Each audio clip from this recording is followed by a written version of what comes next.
We are learning a lot more about the victims. 6 of the 7 killed have been identified. Stephen Strauss was the father of 2 and a grandfather of 4. At 88 years old, he still took the train to Chicago every day to work at his brokerage firm.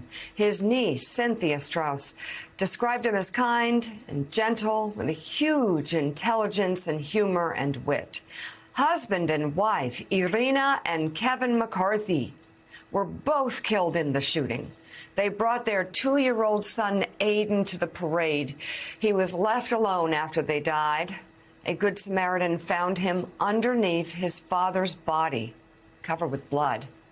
After postings on the internet and in the news, he was identified and returned to his grandparents. Aiden was not physically injured.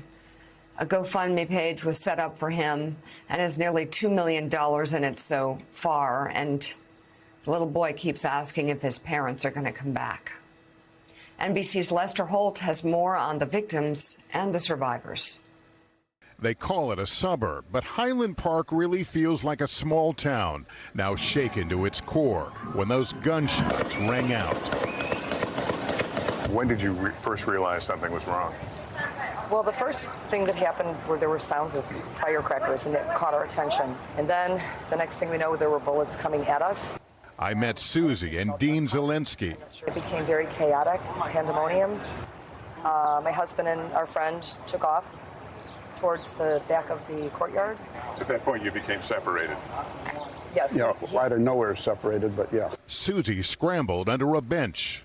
Did you see people who were hit or who needed help? There was a man who was face down, and he was white. He looked like he had no blood, and I was pretty sure he was deceased. Then she says a man appeared with a 2-year-old child. And he said, "Can you take my child, baby? Can you take her?" And I said, "Yeah, sure, give her to me." And then I took her, and I put her in between me and the cement base of the bench. He didn't know whether he'd see you again. No. He said, I have to go find my wife. So he disappeared. He then returned, saying his wife had been shot and needed to go to the hospital. We exchanged phone numbers, and he said, "Would you mind please taking her home with you?" Which is what we did. Can you imagine, you're a parent, can you imagine the process of having to give your child to a stranger under those circumstances? He was so brave. What a gut-wrenching call. Yeah. He went back into the thick of it, not knowing what's going on. To help his wife. Who was shot through the leg. They would reunite with him later. They say his wife is doing okay. I also met 89-year-old Arnie Kamen. And all of a sudden we get this noise. It sounded like fireworks. Bang, bang, bang, bang, bang.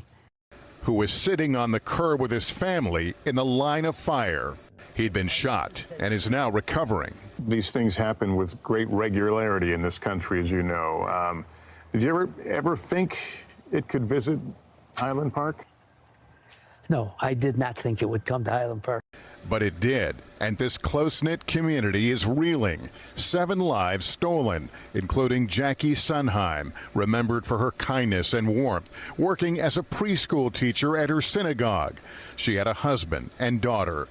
Nicholas Toledo was there with his son and nephew, watching the parade from his wheelchair when he was shot and killed. Stephen Strauss was 88. His niece posting on Facebook, "No one should die this way." And I met the family of Katie Goldstein. I have been talking to people on the phone today, and I can't believe how many best friends Katie has. How many people have said she was my best friend. Her husband, Craig, and their daughter, Cassie, heartbroken and overwhelmed with grief. Cassie was at the parade, standing right next to her mom. I looked up and I saw the shooter shooting down at the kids. And I told her that it was a shooter and that she had to run. So I started running with her, and we were next to each other. And he shot her in the chest, and she fell down. And I knew she was dead. So I just told her that I loved her, but I couldn't stop because he was still shooting everyone next to me. So she says when the shooting stopped, she rushed over, but her mom had already passed. And then What's the memory that you want to share with us about your mom? I want to share how she was before she died. She was waving to the floats. Every float that went by, she waved to them. And She was having fun. yep, she was just a good mom. And I got 22 years with her. And I got to have 22 years with the best mom in the world. Unspeakable horrors. Years from now, I can't even imagine what will be written about this time and about a small, paranoid group of people who believe they need weapons of war to fend off the government. That's why the paranoid say they need these, or to prepare for the apocalypse. It's not to defend their homes. It's not to defend their businesses. These weapons of war were designed to kill human beings. And you see what happens there, what's happened. It's been happening now for 10, 15 years, where America's streets are turned into killing fields. America's churches turned into killing fields. America's schools, where we send our babies, turned into killing fields. They are unspeakable horrors. And the tragedies, these tragedies that keep coming at us and are not going to stop until Congress gets serious, they're avoidable. That's the greatest tragedy of all. People that went out to watch that 4th of July parade should have been able to go home that night.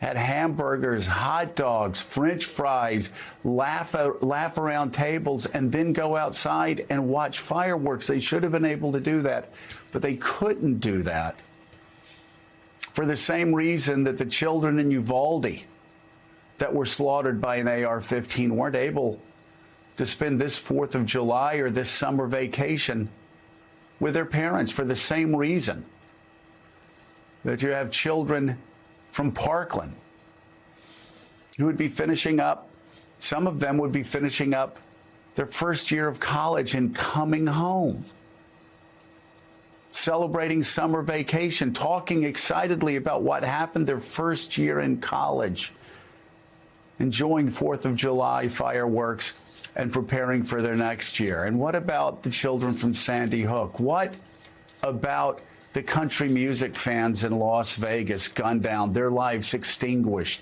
What about, my gosh, we have to go way back for this, don't we? What about people that went to see a movie in Aurora gunned down? It's so unnecessary. These guns, they are not protected by the Second Amendment. The conservative, some would say the ultra-conservative United States Supreme Court doesn't even go that far. But these tragedies that you saw, they're horrors that none of us can imagine. And they're tragedies that are so avoidable. Congress has to do something. We'll be right back.